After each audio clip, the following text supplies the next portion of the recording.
following is a demonstration of the Java Thread Activity Analyzer. I will show how to modify the run configuration of a Java program so that Java Thread Activity Analyzer trace information is produced, and I will show running the tool to analyze that information. For the purposes of the demonstration, I've written a small Java program that's multi-threaded and demonstrates features of the JTAA.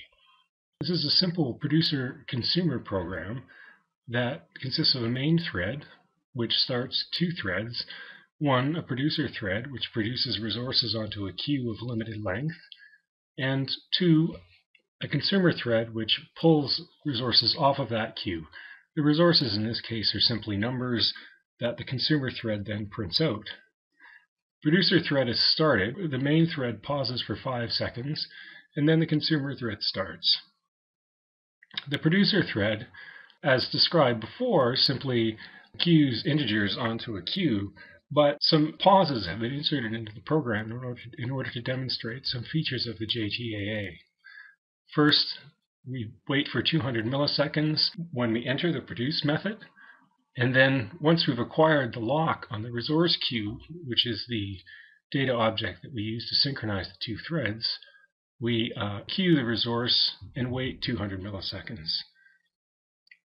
The consumer thread starts after 5 seconds, and once started, it pulls things off the queue using the consume method. The consume method pauses 100 milliseconds after reading each item.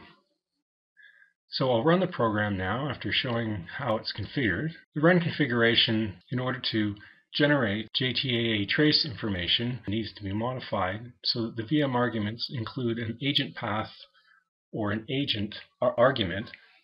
In this case, I've used an agent path argument, and it points to the JTAM64 DLL.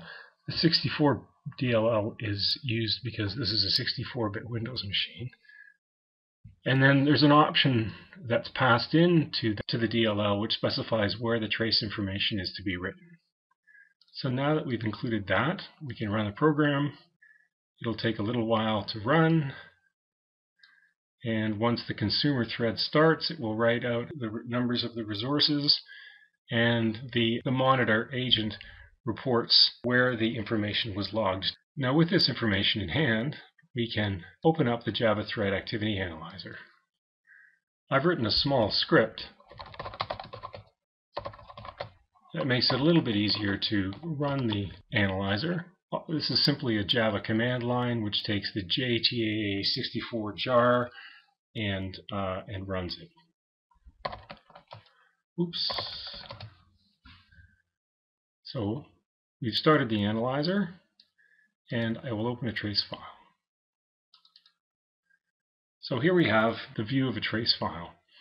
The top half of the view is called the thread lifetime display and consists of primarily a window which lists all of the threads that were active during the execution of the program. And for each thread shows its lifetime from the beginning of the execution of the program to the end, which in this case was 6 seconds, approximately 6 seconds.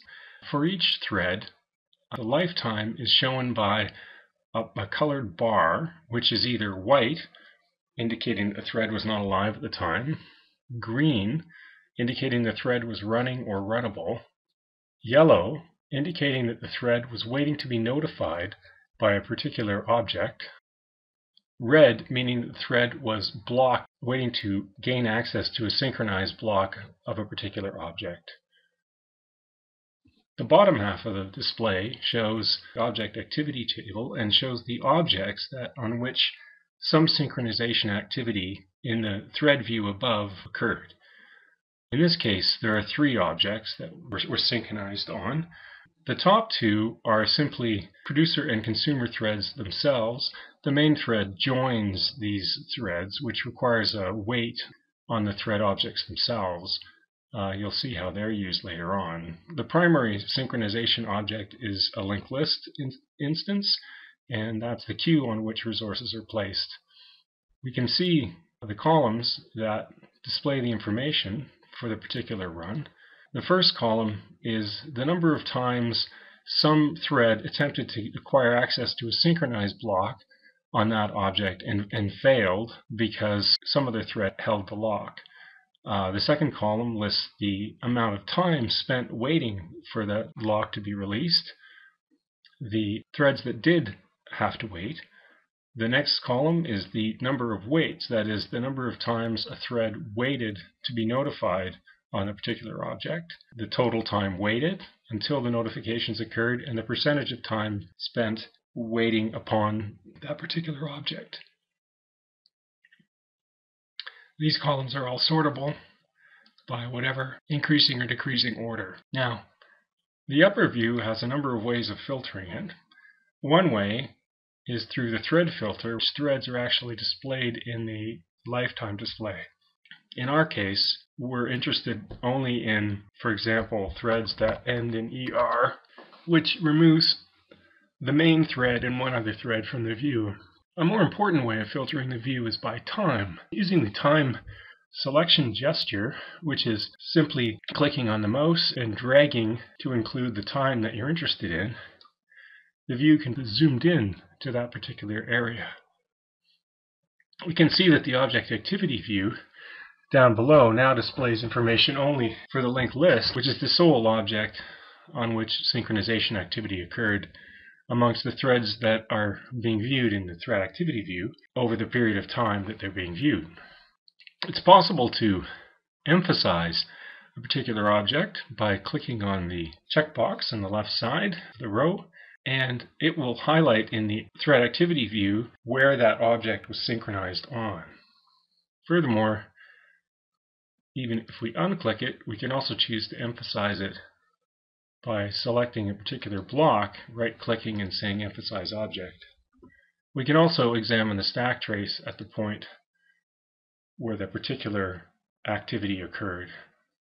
In this case, the consumer is waiting to gain access to the linked list synchronized block in its consume method. It's possible to move back and forth between the views in the thread lifetime display. Here we just move back to the original view. If we can zoom in again by going forward, and if we want, we can zoom in even further. Go back, forward again twice, say reset to go back to the beginning, and so on. That demonstrates the features of the Thread Activity Analyzer. Now I'll modify the original program that we ran to show how the view will look once these strange pauses that we've added are removed. So first of all, we'll change the pause method to not actually do anything and run the program again. It runs immediately. Start the Java Thread Activity Analyzer, open the trace file, and we can see that the program took only 51 milliseconds to run this time, and there was a little bit of contention on the linked list, but not a great deal, mostly around just the time it takes to grab and release locks. The total duration of the producer and consumer thread was around 3 milliseconds. That completes the demonstration.